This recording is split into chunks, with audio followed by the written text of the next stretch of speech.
Silahkan jawabannya ada pada diri kita masing-masing. Allahu Akbar, Allahu Akbar, Allahu Akbar walillahil hamd. Jamaah sholat Id rahimakumullah. Lalu yang ketiga, dosa-dosa yang kita lakukan selama umat Nabi Muhammad tidak ditambahkan, bahkan ditutup oleh Allah Subhanahu wa taala.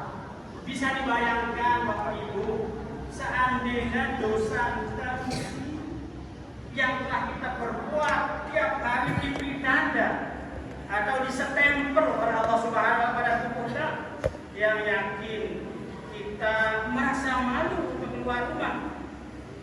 Apalagi kita disuruh jauh-jauh. Karena itu Bapak Ibu, melalui Idul Fitri ini, mari kita sadar dengan sesadar-sadarnya, tentunya dengan saling memaafkan antara sesama, dengan mengucapkan minal aidin wal faidin, mohon maaf lahir dan batin. Allahu Akbar, Allahu Akbar, Allahu Akbar walillahil hamd. Lalu yang keempat, sebagai umat Nabi Muhammad SAW berbuat dosa atau maksiat kepada Allah Subhanahu wa taala tidak segera disiksa, bahkan siksanya ditangguhkan oleh Allah Subhanahu wa taala. Ini adalah kebiasaan Allah Subhanahu wa taala kepada kita. Namun yang mulia ini Bapak Ibu hadirin yang sholat Id, lintasan batin kita untuk berbuat kebaikan atau kejahatan selalu diketahui oleh Allah Subhanahu wa taala. Hal ini tercermin di dalam Al-Qur'an, yakni surat Al-Mu'min ayat 19. Ya'lamu khafiyatal a'yun wa ma tukhfi sudur. Tuhan mengetahui sinar mata yang khianat dan apa yang tersirat di dalam hati. Sekecil apapun kebaikan Bapak Ibu yang kita lakukan maupun kejelekan yang kita lakukan, tidak terlepas dari pengawasan malaikat, yaitu malaikat raqib dan atid. Allah sebutkan di dalam Al-Quran surat Al-Qaf, ma yalfidu min qawlin illa ladaihi raqibun atid. Setiap langkah ataupun gerak-gerikmu ada di samping kiri kananmu malaikat raqib dan atid.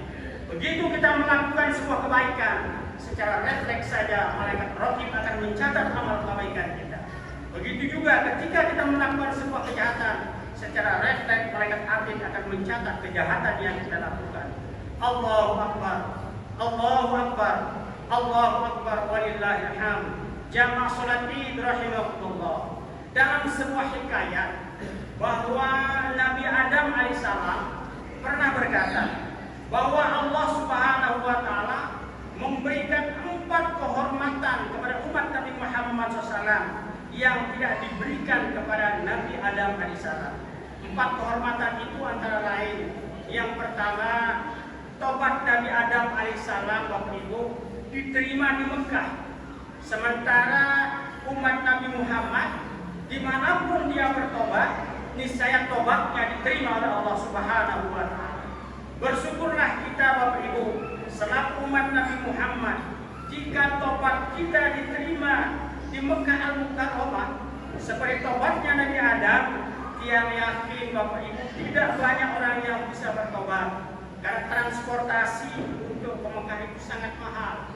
Karena kalau kita dengar informasi di Departemen Agama Kabupaten Lombok Barat, yang untuk berangkat haji Bangin Tenyetor dengan 25.500 per awal, kita harus menunggu 35 tahun baru kita mau berangkat haji. Jadi 35 tahun dan nunggu baru kita bisa berangkat haji.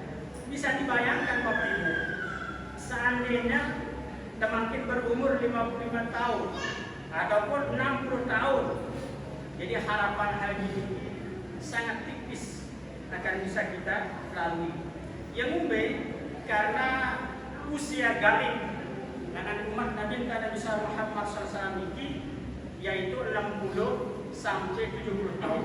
Baginda Rasul bersabda, "A'maru ummati ma baina sittina ila sabrina wa aqallahum may yajuzu dzalik." Yang artinya umur umatku berkisar antara 60 tahun sampai 70 tahun, sangat sedikit yang melewati umur tersebut. Allahu Akbar, Allahu Akbar, Allahu Akbar, walillahil hamd. Lalu si kedua, Nabi Adam berkata, semula aku menggunakan pakaian di dalam surga, kata Nabi Adam, namun ketika aku bermaksiat ataupun berdosa, maka pakaianku terlepas, kata Nabi Adam, sehingga aku telanjang. Sementara kita selaku umat Nabi Muhammad SAW berbuat maksiat dalam keadaan telanjang, justru diberikan pakaian Allah Subhanahu wa Ta'ala. Bersyukurlah kita, Bapak para hadirin, selaku umat Nabi Muhammad SAW. Oleh karena itu kita terus memperbanyak selawat dan salam kepada beliau untuk mendapatkan syafaat daripada baginda Rasulullah SAW. Allahu Akbar, Allahu Akbar, Allahu Akbar, walillahil hamd. Jamaah salat Id rahimakumullah. Lalu yang ketiga, Nabi Adam katakan, ketika aku berbuat maksiat di dalam surga, kata Nabi Adam, kemudian aku dikeluarkan dari surga dan aku dipisah dari istriku beratus-ratus tahun. Sedangkan umat Nabi Muhammad SAW berbuat dosa, Allah tidak memisahkannya dengan istrinya. Luar biasa umat Nabi Muhammad. Begitulah Bapak Ibu, keistimewaan daripada umat Nabi Muhammad SAW. Kalau kita diperlakukan seperti Nabi Adam SAW, tentu banyak ibu-ibu yang terlantar dan banyak ibu-ibu yang tidak punya istri. Allahu Akbar, Allahu Akbar, Allahu Akbar, walillahil hamd. Jamaah salat yang dirahmati Allah Subhanahu wa Ta'ala. Yang terakhir, Nabi Adam berkata, ketika aku berbuat dosa di surga, kata Nabi Adam, yaitu Nabi Adam memakan buah khuldi, lalu aku diusir dari surga.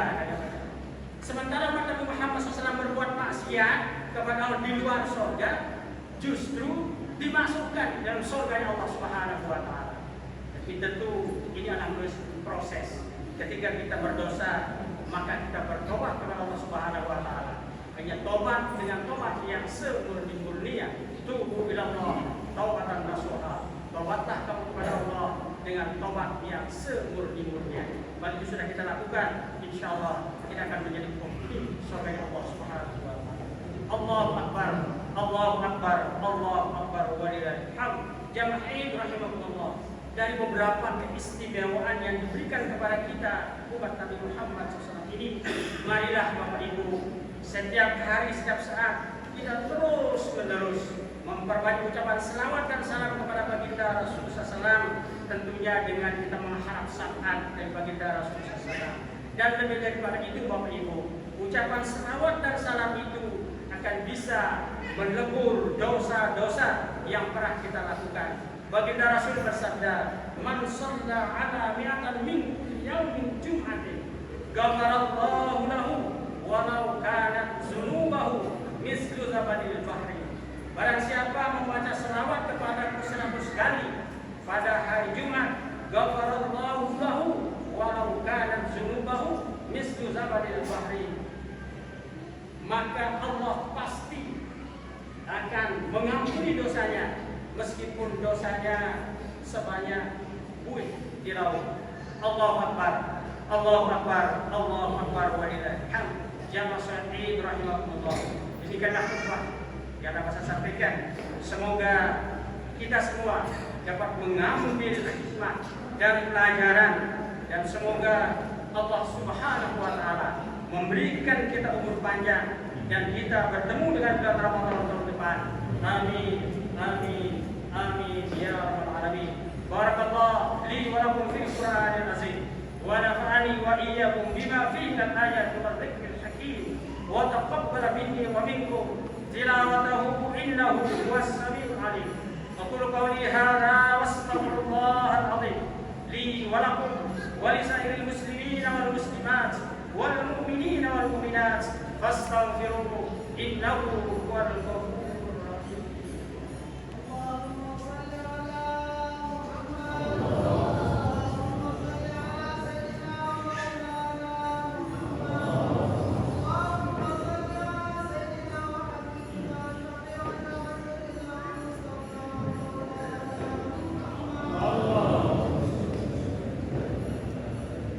Allahu Akbar, Allahu Akbar, Allahu Akbar.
وعمر وعثمان وعلي وبقية الصحابة والتابعين والتابعين لهم بإحسان إلى يوم الدين والله عنا معهم برحمتك يا أرحم الراحمين. Jamaah sholat Id yang dirahmati Allah Subhanahu wa taala. Marilah kita bersama-sama mengadapkan dua tangan kita memohon kepada Allah Subhanahu wa taala, semoga amal ibadah kita selama ini diterima oleh Allah Subhanahu wa taala. Bismillahirrahmanirrahim. Bismillahirrahmanirrahim. Ya Allah, Tuhan yang Maha Pengasih dan penyayang, pada pagi hari menjelang siang ini kami berkumpul bersama warga di Masjid Al-Ikhlas menghaturkan sedang puji serta syukur kehadirat-Mu. Dengan makna-Mu ya Allah, dengan pertolongan-Mu ya Allah, kami dapat merayakan hari raya Idul Fitri 1444. Ya Allah, ya Tuhan kami, jadikan kami semua yang ada di masjid ini bersama orang-orang yang Engkau beri nikmat, para nabi, para siddiqin, para syuhada, dan orang-orang yang saleh, karena mereka sebaik-baik teman. Ya Allah, jadikanlah ibu bapak kami, anak-anak kami, cucu kami, dan keturunan kami pewaris surga Jannatul Na'im. Ya Allah, pewaris surga Jannatul Na'im ya Allah. Pewaris surga Jannatul Na'im ya Allah. Dan halangilah ya Allah wajah kami dari api-Nya ya Allah. Ya Allah, Tuhan yang Maha Pengampun, ampunilah kesalahan kedua orang tua kami ya Allah, baik yang sudah meninggal dunia ya Allah maupun yang masih hidup ya Allah, dan terbakarlah keduanya ya Allah di surga-Mu ya Allah. Ya Allah, ampunilah dosa-dosa yang telah kami lakukan terhadap kedua orang tua kami ya Allah, terhadap keluarga masyarakat kami ya Allah.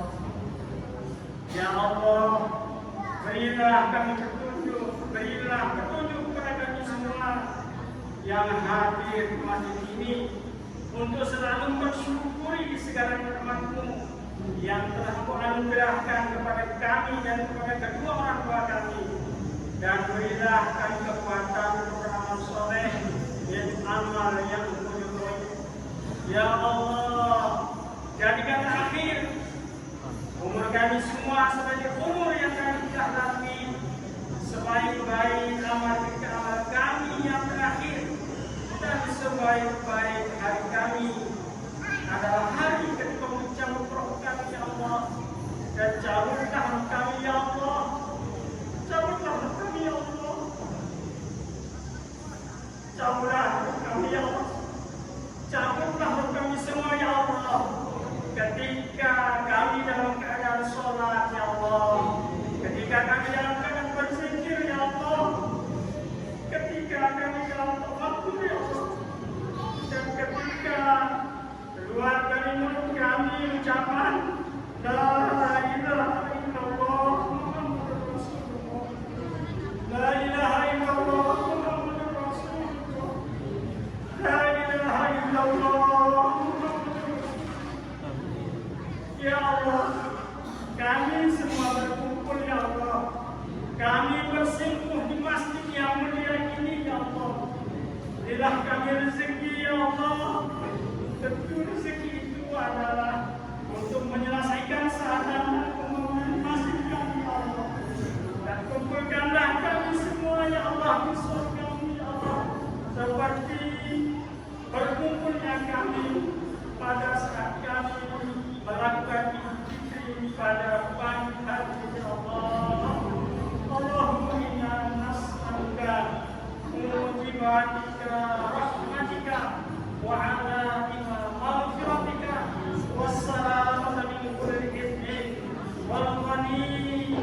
إن الله يأمر بالعدل والإحسان وإيتاء ذي القربى وينهى عن الفحشاء والمنكر والبغي يعظكم لعلكم تذكرون وأوفوا بعهدي إذا عاهدتم ولا تنقضوا الأيمان بعد توحيدها وقد جعلكم الله عليكم كفيلا إن الله يعلم ما تفعلون واذكروا الله العظيم يذكركم واشكروه على نعمه يزدكم وذكر الله أكبر والله يعلم ما تصنعون. وعليكم السلام.